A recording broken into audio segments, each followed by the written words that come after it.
어, 요한복음 3장은 그 니고데모가 예수님께 찾아와서 예수님께 묻고 예수님께서 답하시는 내용인데, 이 가운데서 굉장히 구원론적으로 굉장히 중요한 메시지가 담겨져 있고, 그리고 또 성경에서 제일 유명하다고 할 수 있는 구절이 니고데모와의 대화 속에 나타나 있습니다. 여러분 잘 아시는 요한복음 3장 16절 말씀도 이 부분에 있죠. 같이 한번 읽어볼까요? 하나님이 세상을 이처럼 사랑하사 독생자를 주셨으니 이는 그를 믿는 자마다 멸망하지 않고 영생을 얻게 하려 하심이라. 아멘. 그 니고데모와 답하시고 또 말씀하신 내용이 좀 길어서 두 부분으로 좀 나누는데, 요한복음 3장 16절과 관련된 말씀은 다음 주에 함께 상고하도록 하고요. 오늘 읽은 본문 말씀 가운데 거듭남의 비밀에 관해서 예수님께서 말씀하신 그 의미에 대해서 함께 좀 추적해 보도록 하겠습니다. 지난주에는 예수님께서 그 6월절에 예루살렘에 올라가셔서 성전에서 장사하는 자들을 내쫓으시고, 또 이 제물로 드리는 것을 매매하는, 그러니까 소와 양을 매매하는 그들의 짐승을 몰아내시고, 또 돈 바꾸는 환전하는 사람들을 돈통을 뒤집어 엎고, 또 노끈으로 채찍을 만지셔서 호통을 치시고 하는 일들을 살펴봤잖아요. 근데 그것은 이 가난한 노점상을 대상으로 하신 것이 아니라, 말씀드렸다시피 대제사장의 무리들이 안나스와 가야바가 종교적인 그 예배를 이용해서 돈을 모으고 또 상업적으로 또 이용하는 어떤 이 잘못을 책망하시는 그런 내용이었죠. 또 역사적으로 보면 대제사장이 성전을 이용해서 성전 매매, 짐승을 매매하는 걸 통해서 폭리를 취하고, 또 세계 각처에서 몰려와서 헌금을 드리고 성전세를 내야 됐는데 유대인의 화폐로만 받게 했거든요. 그것도 다 이유가 있죠. 왜냐하면 환전을 해야 될 때 거기 막대한 수수료를 내게 함을 통해서 거의 고리대금업자 수준으로 돈을 벌고 했죠. 근데 늘 그래 왔고, 또 백성들이 또 그것을 저항할 만한 힘이 없었던 차에 예수님께서 그 성전을 청결케 하시고 그들을 내쫓으시고 또 책망하시는 것을 보면서 대부분의 백성들은 속으로 굉장히 통쾌하고 했을 것입니다. 쾌재를 부르고 했을 것입니다. 그리고 나서 오늘 본문이 있는데, 오늘 본문과 연결되는 한 구절이 있습니다. 지난주에는 살펴보지 않았는데요. 요한복음 2장 23절에서 25절 말씀 보시면, 6월절에 예수께서 예루살렘에 계시니, 6월절이라고 하면 원래는 하루인데 이스라엘 사람들은 6월절 이후에 무교절을 7일 동안 지켰어요. 그래서 6월절과 무교절을 일컬어서 함께 6월절이라고도 하고, 또 함께 무교절이라고도 하고, 또 그 시즌 전체를 일컬어서 또 그 6월절이라고도 했기 때문에 예수님께서 단 하루 예루살렘에 거하신 것이 아니라 적어도 8일 이상 그 시즌 내내 6월절에 그 예루살렘에 머물러 계시면서 지난주 살펴봤던 대로 성전을 청결케 하는 그 표적 외에 아마도 다른 그 기사와 여러 가지 메시지들을 증거했던 것으로 추측을 할 수 있습니다. 그랬을 때 많은 사람이 그의 행하시는 표적을 보고 그의 이름을 믿었으나 예수는 그의 몸을 그들에게 의탁하지 아니하셨으니 이는 친히 모든 사람을 아시며 또 사람에 대하여 누구의 증언도 받으실 필요가 없었으니 이는 그가 친히 사람의 속에 있는 것을 아셨습니다. 그러니까 가나 혼인 잔치에 처음으로 예수님께서 기적을 행하신 것은 가나라고 하는 작은 마을에서 몇 사람을 대상으로 하신 것이고, 6월절에 예루살렘에서 성전을 청결케 하신 사건을 계기로 해서 자기 자신을 이 사건을 통해서 내가 누구다라고 하는 그 메시지를 담아서 표적으로 삼으시는 거예요. 그래서 많은 사람들이 예수님을 믿게 됐죠. 근데 이 세례 요한도 세례 요한이 그리스도인가 이렇게 생각을 했는데, 세례 요한이 나는 그리스도가 아니라 내 뒤에 오시는 이가 바로 그가 그리스도다라고 했잖아요. 그래서 성전을 청결케 하는, 그리고 여러 가지 표적을 보이시는 그 예수님에 대해서 이분이 혹 그리스도인가? 라는 그런 의구심과 또 뭐 소문들, 그것뿐만 아니라 가나 혼인잔치에서 물로 포도주도 만드셨다더라 라고 하는 그런 여러 가지 내용들을 통해서 갑자기 혜성처럼 등장한 청년 예수 그리스도에 대해서 주목하고, 그가 누군가 사람들이 호기심을 갖고 그가 우리가 기다렸던 메시아인가 라고 관심을 기울이려고 했다라는 그런 것입니다. 그런데 다시 우리가 읽은 이 본문 말씀 32장 33절부터 한번 보세요. 33절부터 다시 한번 보시면 33절, 34절. 여기 보시면은 이 23절이죠. 23절에 사람들이 그의 표적을 보고 그의 이름을 믿었으나 라고 했으니, 믿었다라고 하는 단어가 헬라어로 피스티오라는 단어를 씁니다. 그리고 나서 24절에도 보면 예수는 그의 몸을 그들에게 의탁하지 아니하셨으니 라고 할 때 의탁이라는 걸로 번역이 됐습니다만은 원문에 보면은 이것도 똑같이 믿음이라고 하는 단어 피스티오라는 단어를 쓴 거예요. 그러니까 피스티오라는 단어를 하나는 긍정적으로 쓰고 하나는 부정적으로 써서 언어적 유희로 그렇게 기록이 되어 있는 부분이에요. 왜 그런 이 중요한가 하면은 사람들이 예수님을 믿었으나 예수님께서 그들을 믿지 않았다라는 거예요. 그러니까 이 믿음에 대해서 우리가 좀 고민해 볼 필요가 있는데, 우리가 주님을 믿잖아요. 그런데 하나님의 기준에 부합할 만한 온전한 믿음을 가진 사람은 사실 없어요. 저도 제 자신의 믿음을 봐도요, 참 누더기와 같고, 정말 하나님 앞에 내가 주님을 이렇게 믿었나이다 라고 꺼내놓을 수 있는 믿음이 사실상 없는 것 같아요. 참 의심이 있고요. 그리고 또 믿는다고 하지만 내일 일을 염려하고 두려워하고, 또 순간순간 사람에 대한 미움도 있을 수 있고, 또 물질적인 욕심이 있고, 또 천국을 소망하고 바라봅니다 하면서도 이 땅을 움켜쥐려고 하는 그런 습성이 있고, 또 의심이 많잖아요. 그래서 저는 참 역설적인 의미입니다만은, 제 아내랑도 그런 얘기를 한 적이 있어요. 야, 저 천국에 가면 참 좋겠다. 더 이상 믿을 필요가 없으니까. 무슨 말이냐면은 믿음에 자꾸 의심이 섞여 있는 거예요. 온전한 믿음이 아닌 거죠. 그러니까 저 천국은 의심할 필요가 없잖아요. 사실 그 자체만 있으니까 믿으려고 애쓸 필요도 없잖아요. 그러니까 뭔가 섞여 있는 누더기와 같은 믿음을 거칠 필요가 없으니까 저 천국은 참 좋겠다라고 하는 그런 마음을 담아서 제가 그런 말을 한 적이 있습니다만은, 여러분 어떻게 생각하세요? 우리가 믿습니다만은 하나님께서 그 믿음을 인정해 주시는 하나님의 은혜가 있어서 그런 것이지, 우리의 믿음이 사실상 온전하고 대단한 믿음은 사실은 우리 중 어느 누구도 갖지 못했다라는 그런 사실이죠. 어쨌든 여러 가지 표적에 대해서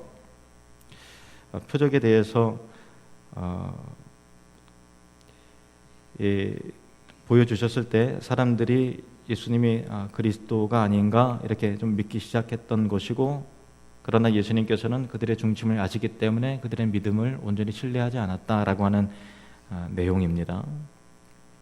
그리고 나서 그 다음 본문, 우리가 읽은 이 본문으로 이어집니다. 1절부터 1절, 2절 말씀 같이 읽겠습니다. 시작. 그런데 바리새인 중에 니고데모라 하는 사람이 있으니 유대인의 지도자라. 그가 밤에 예수께 와서 이르되 랍비여, 우리가 당신은 하나님께로부터 오신 선생인 줄 아나이다. 하나님이 함께 하시지 아니하시면 당신이 행하시는 이 표적을 아무도 할 수 없음이니이다. 유대인의 종교 지도자들이 이제 대표적으로 바리새인들인데, 그 바리새인 중에 한 사람이 니고데모, 유대인의 지도자라고 나와죠. 그러니까 사내들인 공회원임을 말하는 거예요. 사내들인 공회원이라는 얘기는 정치적으로 말하면은 한 국회의원쯤 되고요. 또 뭐 법관 정도 되고, 또 종교적으로 굉장한 그 지위가 높은 그런 사람이었어요. 유대인의 지도자였는데, 그가 예수께 낮에 찾아오지 않고 밤에 찾아왔다라는 거죠. 그러니까 그의 신분을 생각해서 낮에 찾아가면 아무래도 좀 주목받을 수 있고 좀 좀 조심해야 될 필요가 있으니까 그래서 신중한 나머지 이 저녁에 찾아왔을 수도 있지만 그러나 예수님과 하는 그 대화 내용을 들어보면 사람들이 어수선하게 있는 그 낮에 찾아와서 질문하고 대답을 듣고 할 만한 내용이 아니고 사람들이 없을 때 저녁 때 이야기가 될 수 있을 만한 그런 내용이에요. 그러니까 진리를 굉장히 진지하게 탐구하고 또 듣길 원하는 사람임을 알 수 있죠. 우리도 진리에 대해서 진지한 그 탐구 정신이 있어야 돼요. 저도 이제 설교를 준비할 때 좀 약점이라고 하면 제 설교가 막 재미있진 않잖아요. 뭐 이렇게 뭐 재미있는 이슈라든가 또 귀에 쏙쏙 들어올 만한 이렇게 양념이 잘 쳐져 있어서 먹음직스럽게 할 줄 좀 모르는 것 같아요. 제 자신을 봐도. 뭐 예화라든가 그런 게 어느 틈에다가 넣어야 될지 잘 그런 감각이 없어요. 잘 모르겠어요. 근데 다행히 감사한 것은 여러분들이 진리에 대해서 진지하게 듣고자 하는 마음이 좀 있으셔서 좀 딱딱한 설교인데도 불구하고 별로 좋으시는 분이 없으세요. 한 명도라는 얘기는 못하겠지만 어쨌든 별로 좋으시는 분이 없고 대체로 귀 기울여서 잘 들으신다는 것 자체가 굉장히 참 감사한 일인 것 같아요. 왜냐하면은 진리에 대해서 이게 좀 진지하게 논하고 듣길 원하시는 그런 마음이 다 있으셔서 그런 거든요. 굉장히 그 부분은 참 제가 감사하게 생각을 합니다.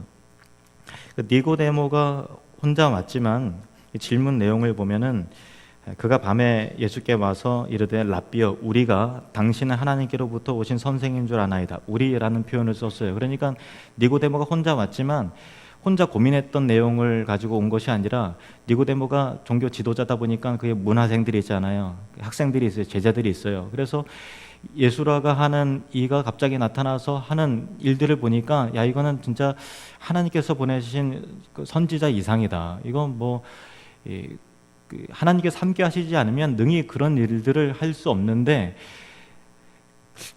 우리가 고민하고 또 우리가 답을 얻기 원하는 그런 부분에 대해서 이분이 답해 줄 수 있지 않을까라고 하는 그런 그 토론이 있었던 것이고 또 그것을 해서 니고데모가 대표로 왔음을 알게 되는 거죠. 그리고 또 뭐라고 말하는가?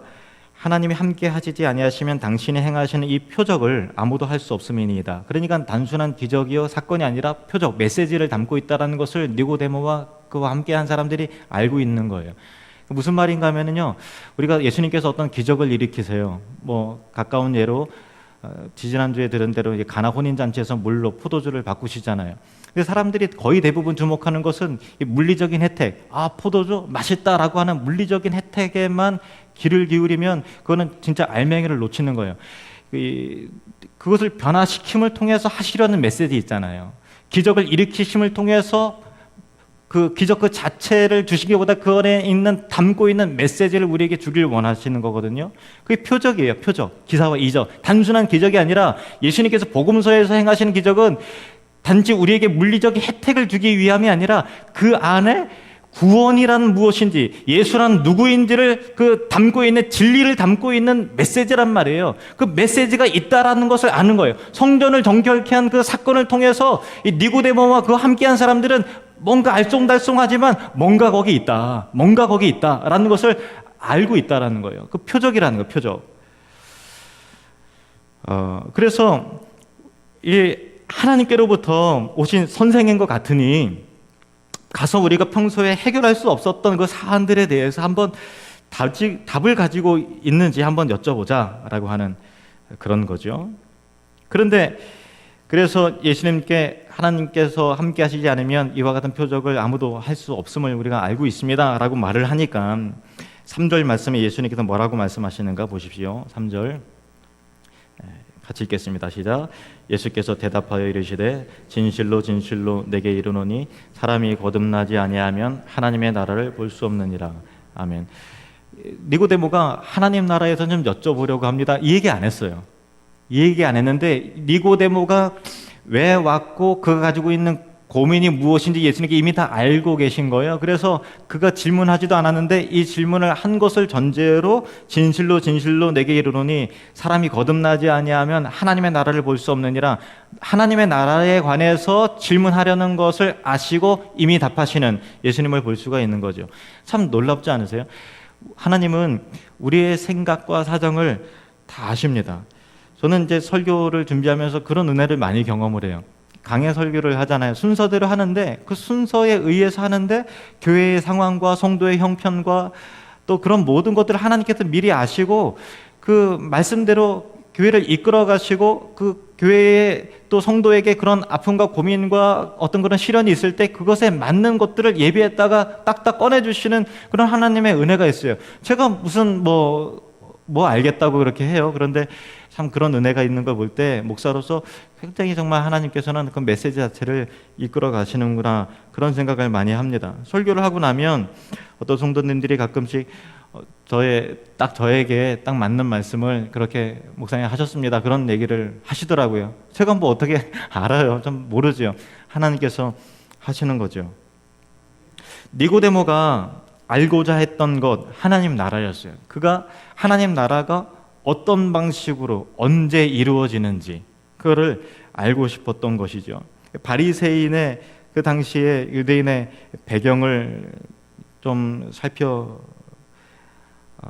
살펴보자면 당시 시대적으로 아시다시피 여러분이 이스라엘이 수백 년에 걸쳐서 큰 강대국의 압제를 받았잖아요. 나라를 빼앗겼단 말이에요. 그리고 이번에는 로마의 철멍에를 뒤집어쓰고 굉장히 궁핍하고 어려운 그런 상황이었죠. 백성들은 혼란을 또 고통을 겪었던 시기였고 한편으로는 곳곳에서 또 독립운동을 벌이는 열심 당원들이 무력 시위를 하고 또 투쟁을 하고 또 테러를 하고 하는 그런 일들이 있어서 나라 전체적으로 어수선했어요. 그래서 유대인들은 언제 그리스도가 와서 하나님 나라를 이루어서 정치적으로 이 로마의 압제 가운데 우리를 벗어나게 해서 유대인 중심의 하나님 나라를 언제 이루어질 수 있을까라는 것들을 굉장히 고대하고 소망했던 사람들이죠.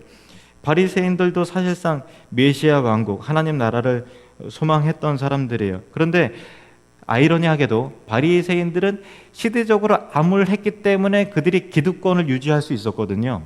혼란스러워서 그들이 높은 위치에 이르러서 그 사람들의 백성들에 대해서 훈계하고 가르치고 할 수 있는 그 권한을 누리고 있었던 거예요. 그러다 보니까 유대인이기 때문에 성경에 예언된 메시아 왕국을 소망하면서도 한편으로는 원하지 않는, 왜냐하면 자기의 어떤 그 기득권과 또 권위와 그런 것들이 지금 너무 좋으니까 굳이 예수님이 와서 그런 것들을 뒤집어 엎고 이렇게 할 이유가 사실 없는 거잖아요. 그래서 이 바리새인들은요, 겉으로는 메시아 왕국을 소망하지만 속으로는 얘기하진 않지만 그냥 이대로가 좋다라고 하는 어떤 그 이중성이 다 있었던 그런 것입니다.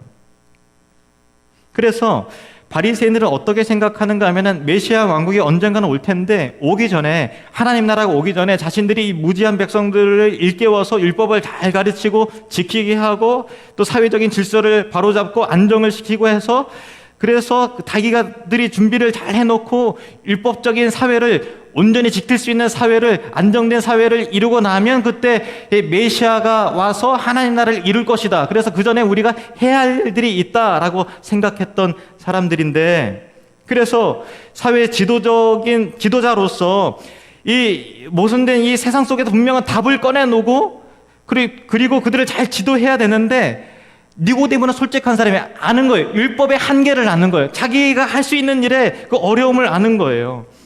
그리고 혼란을 겪는 백성들에게 분명한 답을 줘야 되는데 본인들도 정작 어떻게 해야 되는지를 잘 몰랐던 것이죠. 그래서 마음에 낙심이 있는 것이고 답을 줘야 되는데 그 답을 알지 못하겠고, 하나님 나라가 이런 나라라고 백성들이 알려줘야 되는데 본인들도 정작 모르겠고, 율법대로 과연 살기로 가르치지만 율법대로 살지 못하는 자기 자신도 보는 것이고 라고 하는 모순이 있어서, 이런 부분에 대해서 그 예수라고 하는 사람이 정말 하나님께로부터 온 선지자라면 이거에 대해서 답을 알 수도 있지 않을까라고 하는 생각으로 찾아온 것이죠.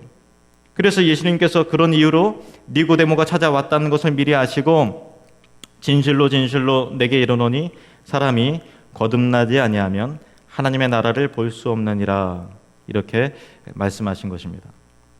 니고데모는요, 하나님 나라의 백성이 혈통적 아브라함의 후손이든지 그리고 율법적으로 잘 지켜서 하나님의 백성의 자격이 주어진다라고 생각을 했는데, 예수님은 전혀 다른 말씀을 하고 계시죠.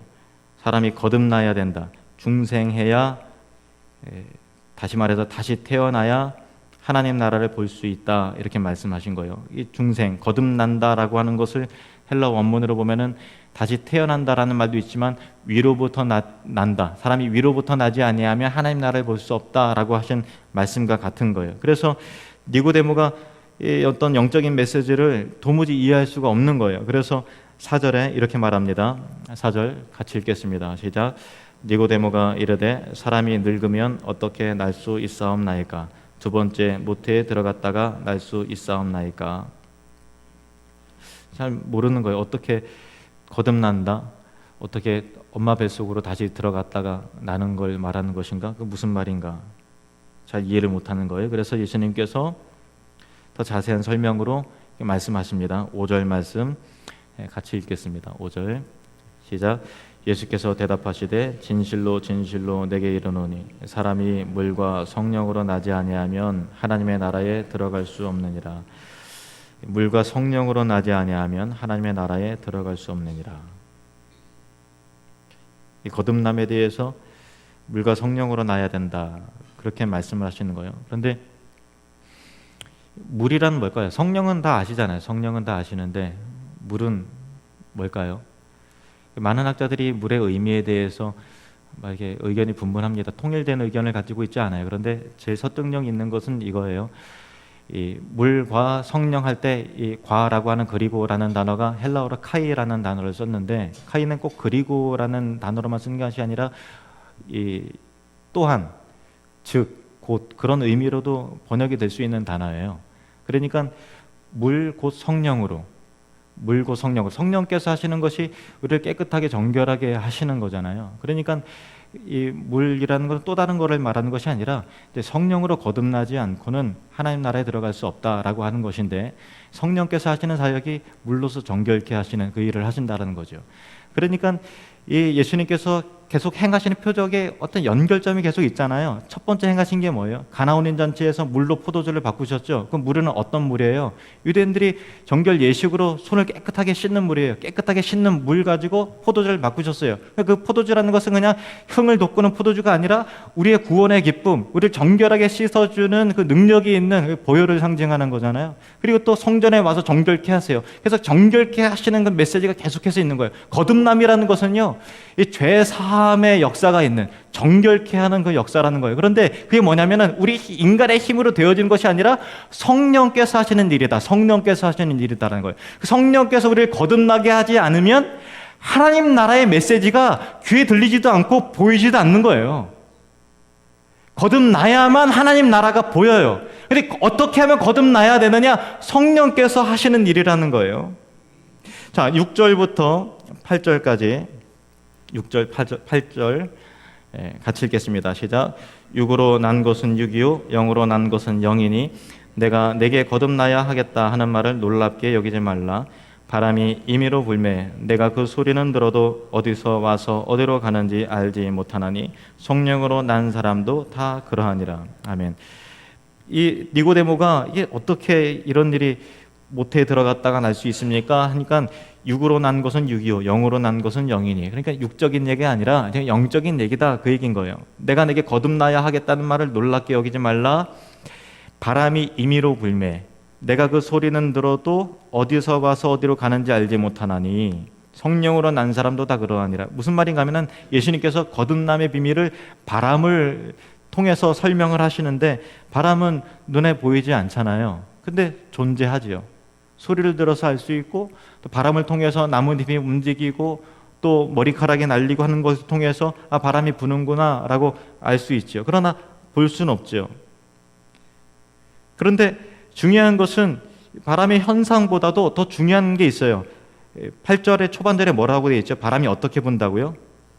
바람이 임의로 부는 거예요. 우리가 바람을 불게 할 수 없다고요. 바람은 자생적으로 움직이는 거예요. 바람은 임의로 불어요.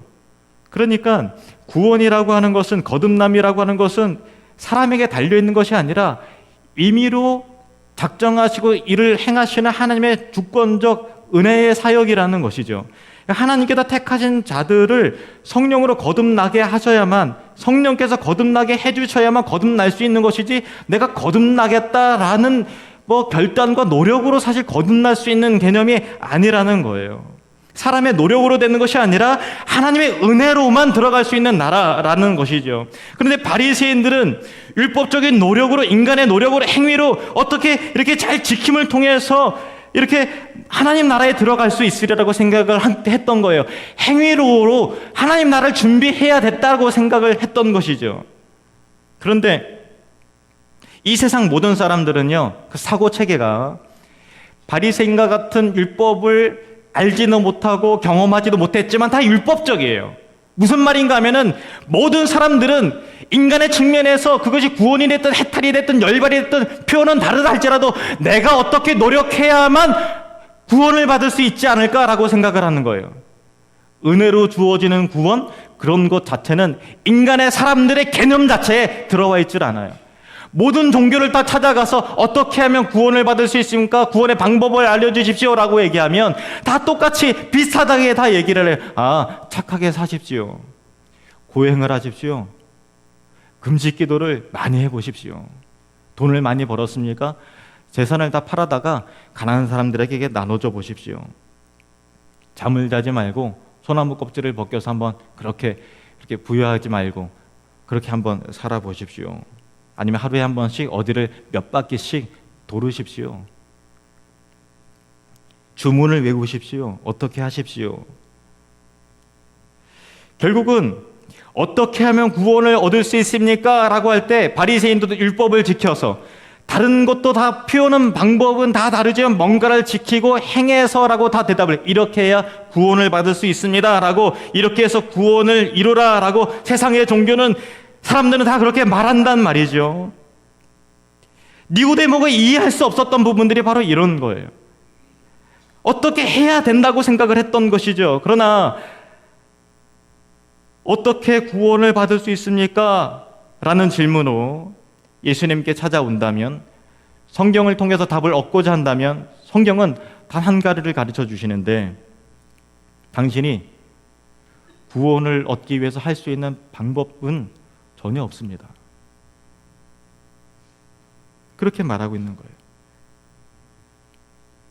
거듭나야 한다. 바람이 임의로 불듯이 성령으로 하나님의 은혜 가운데 거듭나야 비로소 들어간다. 인간은 스스로 구원을 이룰 수 있는 존재가 아니다라는 거예요. 다 죄인이라는 거예요. 그래서 하나님의 백성이 되는 유일한 조건은 중생, 곧 거듭남인데, 거듭남은 사람의 노력으로 된다고요? 아니요. 은혜로 되는 것인데, 이 부분을 성경에서 이렇게 명확하게 말하고 있습니다. 에베소서 2장 1절부터 보시죠. 에베소서 2장 1절부터, 그는 허물과 죄로 죽었던 너희를 살리셨도다. 이게 중생을 말하는 거예요. 거듭남입니다. 그때 너희는 그 가운데서 행하여 이 세상 풍조를 따르고 공중의 권세 잡은 자를 따랐으니 곧 지금 불순종의 아들들 가운데서 역사하는 영이라. 전에는 우리도 다 그 가운데서 우리 육체의 욕심을 따라 지내며 육체와 마음에 원하는 것을 하여 다른 이들과 같이 본질상 진노의 자녀이었더니, 긍휼이 풍성하신 하나님이 우리를 사랑하신 그 큰 사랑을 인하여 허물로 죽은 우리를 그리스도와 함께 살리셨고. 우리가 중생한 원인이 어디 있다고요? 4절 같이 읽겠습니다. 4절 시작. 긍휼이 풍성하신 하나님이 우리를 사랑하신 그 큰 사랑을 인하여 허물로 죽은 우리를 그리스도와 함께 살리셨고. 가로를 같이 읽겠습니다. 시작. 너희는 은혜로 구원을 받은 것이라. 6절 또 함께 일으키사 그리스도 예수 안에서 함께 하늘에 앉히시니 이는 그리스도 예수 안에서 우리에게 자비하심으로써 그 은혜의 지극히 풍성함을 오는 여러 세대에 나타내려 하심이라. 8절 9절 같이 읽겠습니다. 너희는 그 은혜에 의하여 믿음으로 말미암아 구원을 받았으니 이것은 너희에게서 난 것이 아니요 하나님의 선물이라. 행위에서 난 것이 아니니 이는 누구든지 자랑하지 못하게 함이라. 아멘. 거듭남이, 중생이 다시 새롭게 태어난 것이 행위에서 난 것이 아니라, 인간의 열심과 노력에 기인한 것이 아니라, 우리의 공로에 있지 않고 오직 하나님께서 임의로 이루시는 주권적 은혜의 사역에 의한 믿음으로 말미암은 구원이다라는 것이죠. 은혜에 의한 중생, 은혜에 의한 거듭남인 것이죠. 예수님께서 중생, 거듭남을 이렇게 태어나는 것의 비유로 또 말씀하셨을까요? 여러분, 육체적으로 태어나셨을 때, 내가 1975년도에 그 아무개로부터 내가 그때 이제 남자로 태어나야 되겠다라고 결단하고 계획해서 태어나신 분 계세요?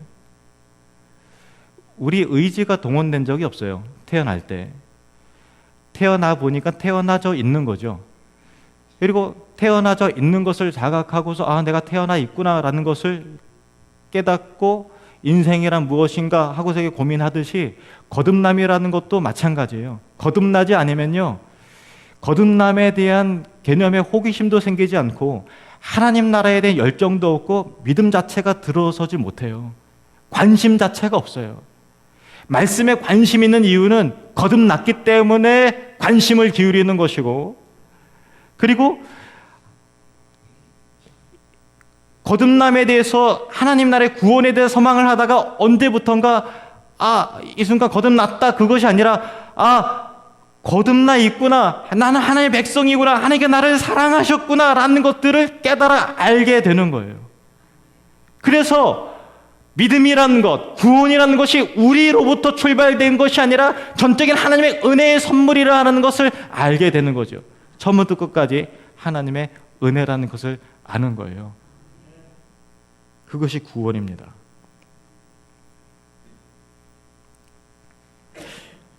예수님께서 하신 말씀을 다시 한번 볼까요? 6절부터 8절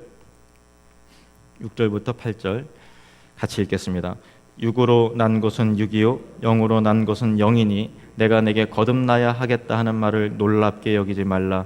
바람이 임의로 불매 내가 그 소리는 들어도 어디서 와서 어디로 가는지 알지 못하나니 성령으로 난 사람도 다 그러하니라. 아멘. 어디로 와서 어디로 가는지 알지 못해요.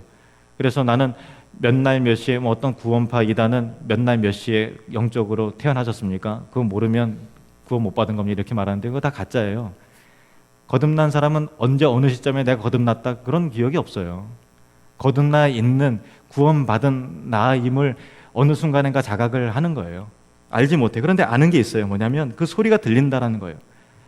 거듭난 사람은 내가 거듭났다라는 것을 모르는 것이 아니라 알아요. 내가 삶이 변화가 되고 있구나. 왜 갑자기 눈물이 나지? 하나님 말씀이 귀에 들려. 찬양을 부르는데 은혜인다라는 걸 아는 거예요. 내 삶의 역사가 나 홀로 죽었다는 게 아니라 나를 주도해 나가시고 이루시고 섭리 가운데 이끌어 주시는 그분의 사랑의 소리, 그분의 섭리의 음성, 그분의 손길을 만져지고 느껴지는 거예요. 그 은혜를 발견하면서 살아가는 거예요. 정확하게 보이는 건 아니에요. 정확하게 들리는 건 아니에요. 근데 안 들리는 것도 아니고 안 보이는 것도 아니에요. 영적으로 보면 알게 되는 거예요. 하나님이 나를 사랑하시는구나. 나를 포기하지 않고 붙잡아 놓으셨구나. 저 천국에 나를 위해서 예비된, 나를 부족하더라도 나를 영접해 주시는 하나님의 은혜가 있구나 라는 것들을 알게 되는 것이죠. 찬송가 305장 보면은 나 같은 죄인 살리신 어메이징 그레이스, 이 찬양의 가사를 보면요, 여러분 다 도와하시잖아요. 근데 처음부터 끝까지 다 하나님의 은혜래요. 1절 보시면 나 같은 죄인 살리신 주 은혜 놀라와, 살려주신 중생이 하나님의 은혜라는 거예요. 그 놀랍다라는 거예요. 2절 큰 죄악에서 건지신 주 은혜 놀라와, 내 삶의 죄 가운데서 벗어나게 된 것도 내 의지로 노력한 것 있을 수는 있겠죠. 그런데 은혜의 바탕 위에서 세워져가는 인생이라는 거예요. 하나님의 은혜가 고맙다라는 거예요. 이제껏 내가 산 것도 주님의 은혜라, 살고 있는 것도 하나님의 은혜 없이는 안 되는 거예요. 하나님이 여러분을 은혜로 붙드십니다. 거기에서 하절, 거기에서 우리 영혼이 주님의 은혜로 천국에 가는 것도 주님의 은혜예요. 해처럼 밝게 살면서 주 찬양하리라. 우리 같이 한번 찬양해 볼까요? 나 같은 죄인 살리신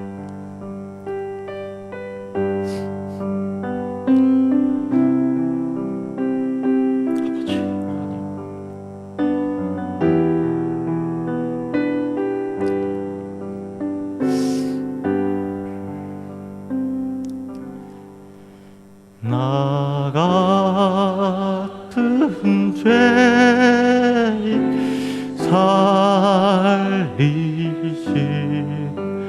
주 은혜 놀라워 잃었던 생명 찾았고 광명을 얻었네. 근죄 악에서 건지신 주 은혜 고마워. 나 처음 믿은 그 시간 귀하고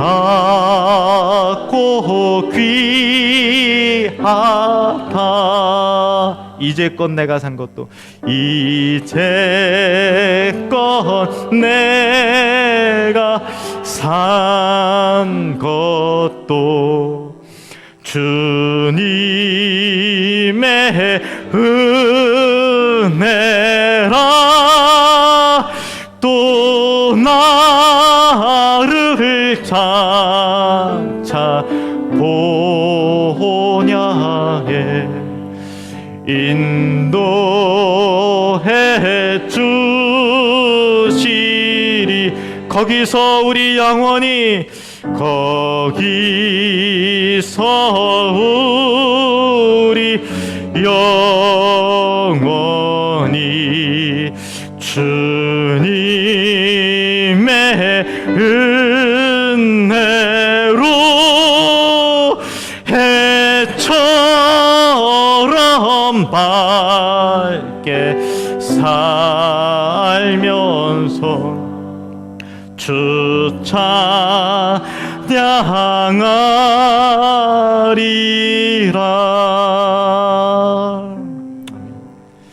어떻게 하면 하나님 나라를 볼 수 있을까요? 사람이 거듭나지 아니하면 하나님 나라를 볼 수 없느니라. 근데 거듭남이라는 것은 바람이 임의로 불듯이 하나님께서 주권적으로 여러분에게 선물로 주신 거죠. 니고데모가 예수님께 찾아온 이유는 마음의 갈등과 공허가 있었기 때문이에요. 내가 율법을 지키려고 하고 율법을 가르치는 선생이지만 율법에 뭔가 없다라는 거예요. 사람의 행위와 노력과 열심으로 안 되는 것을 아는 거예요. 그 공허와 허전이 있는 거죠. 행위의 한계, 율법의 한계가 있는 거예요. 그 끝은 허무와 공허와 낙심이에요. 최선을 다해서 사십시오. 그런데 여러분의 삶의 열심이 인생의 기반이 되어서는 안 돼요. 은혜가 여러분을 붙드는 거예요. 하나님의 은혜가 여러분을 살게 하는 것입니다. 그 은혜를 갈망하시길 바랍니다. 그 은혜 위에 열심을 기울이세요. 그러나 여러분의 자기 의로움과 열심을 의존해서는 안 되는 거예요. 공허하고 낙심으로밖에 끝나질 않아요. 인간은 아무것도 아니거든요. 하나님께서 그 은혜의 나라로 저와 여러분을 초청하셨음을 잊지 마시길 바랍니다. 하나님 아버지,